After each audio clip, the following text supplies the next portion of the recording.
Can humans trust robots? Can you trust a robot with your life? This is a question you might have heard before. This question goes off the idea that putting complete faith and ignorance in technology will create a more hazardous environment.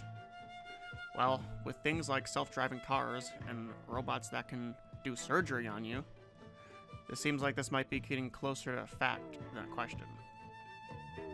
Now, there's also a similar second part to this question. Can robots trust humans? This question brings us to the story of HitchBot, the hitchhiking robot.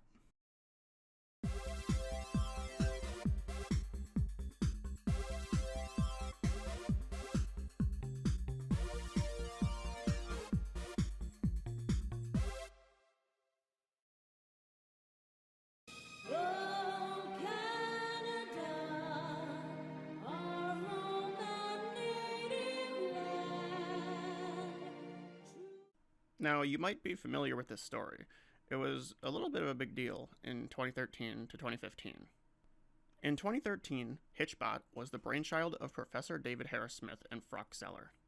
The purpose of HitchBot, as you may have guessed, was to test the idea of whether or not robots could trust humans.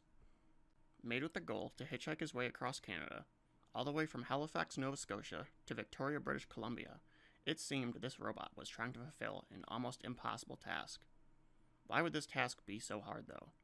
Well, for one simple reason. HitchBot could not walk or move. So how could a robot travel that distance if it couldn't move on its own? Well, one simple answer. By the kindness of strangers. And his charms and good looks, of course.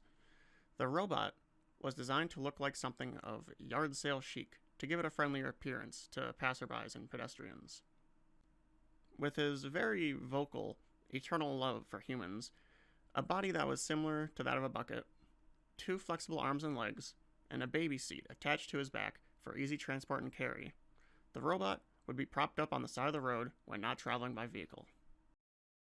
With its sturdy boots for standing and waiting for its next ride, and its signature hitchhiking hands sticking out that will never get tired because he was a robot, he was definitely an odd sight to see driving down the roads of Canada.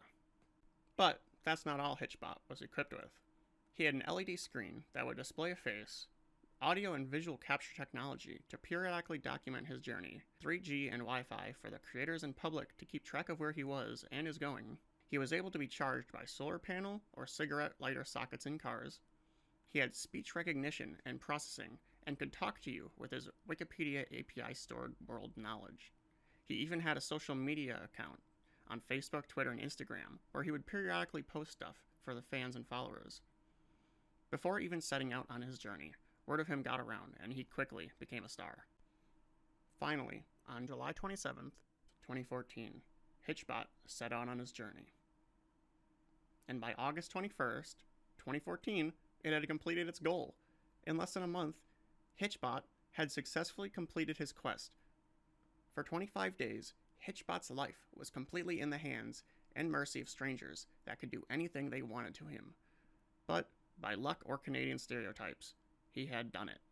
The project was a success, and in fact, such a success. On his journey, HitchBot's GPS had to sometimes be disabled, just to prevent crowds from bothering the people who took the robot into their homes. A success indeed, so much in fact that they felt that they had to try it again. And that's when a second HitchBot was made. This time, its place of travel's Germany. On February 13th, 2015, for 10 days, HitchBot traveled across Germany. Starting in Munich, he saw places such as the... What? Oh God, what the...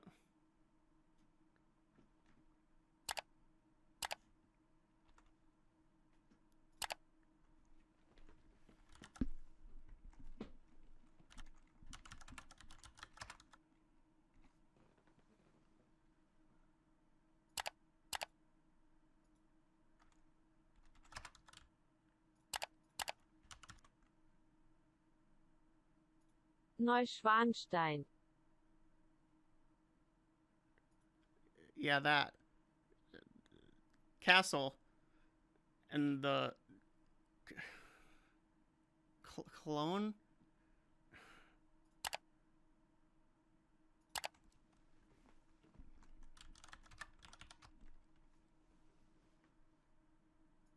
Cologne.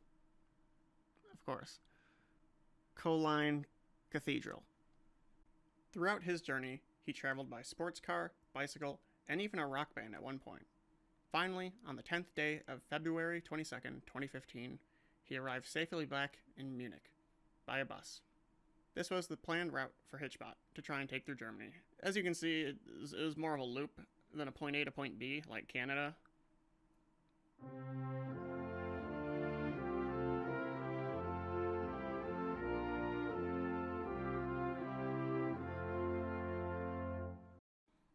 4 months later, after a successful journey in Germany, HitchBot took a vacation for 3 weeks to the Netherlands, from June 7th, 2015 to June 24th, 2015.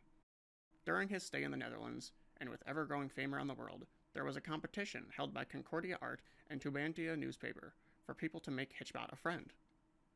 You can actually see 3 of these robots that were built in the competition thanks to the Wayback Machine.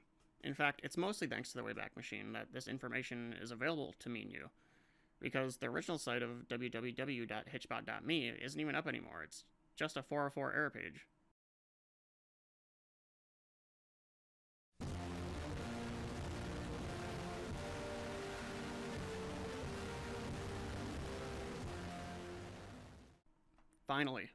Finally, our time has come. In July 17th, 2015, less than a month after his trip to the Netherlands, the legendary HitchBot would set out to travel the great country of the United States of America. Attempting to travel from Boston to San Francisco, HitchBot set out with high hopes and dreams of crossing the U.S. He even had a cute bucket list to try and complete on his travels. This is our time to shine, America. Our chance to show everyone how great America is. Let's do this!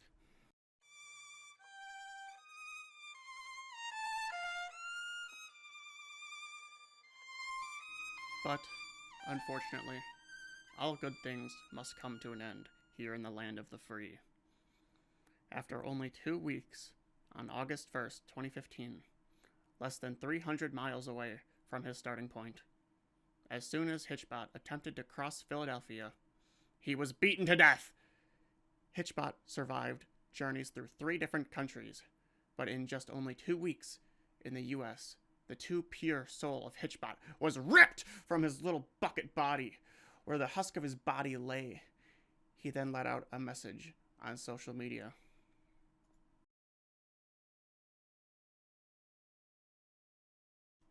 The creators were sent images of his corpse on social media, by Good Samaritans, mind you, though, who found him by his regularly updated travel map on his website. And from what they saw, the poor robot was beyond repair. What they saw was the decapitated body of HitchBot, completely gutted. Not a single wire remained inside the poor robot, and everything of the robot was broken. The head of HitchBot was never found. Now, I have a theory. My theory is that the person who did this kept it. They kept this head as a trophy to remind them of the nefarious deeds and atrocities that they committed that day to this poor robot. Now, don't be sad, dear viewer. Instead, I want this to be a reminder to all of us that we can always better ourselves of acceptance. HitchBot's journey in the US helped highlight the problems of modern-day ethical robot treatment. But again, don't be sad, because know this, HitchBot's legacy lives on. Not by the original, but by a second. In 2019, HitchBot 2.0 was created by the same people that created the original. And it's said that he is currently touring Paris, France. At least, that's what the wiki says. There's not really much on the website that I've seen that says anything about a HitchBot 2.0 or a HitchBot that is currently in Paris. Now, could this thing have happened to HitchBot in other countries? Possibly, if he stayed longer. Was it just unlucky that in only 2 weeks the US had ended up beating him to death? I don't know. What is it? I mean, I don't know. What does it say for the U.S.? I don't know. I don't really have the questions. I don't really have the authority to answer that per se. But it makes you wonder, like if the U.S. is just an odd case of that, or if it could have happened, I guess, in the other countries that he visited, if he would have stayed longer. Hitchhiking robot dead as cross-country trip cut short by vandals. Canada's hitchhiking adorable robot was attacked in Philadelphia, and it's a national tragedy. Thanks, BuzzFeed. A national tragedy.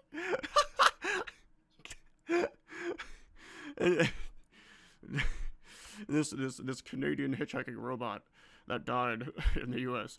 This is a national tragedy. It is along the sides of 9/11 and the Great Plague and the Great Famine and other horrible things in history. It is right along there, like second, like tied for 9/11 and the Holocaust. Like, Jesus, like what the heck?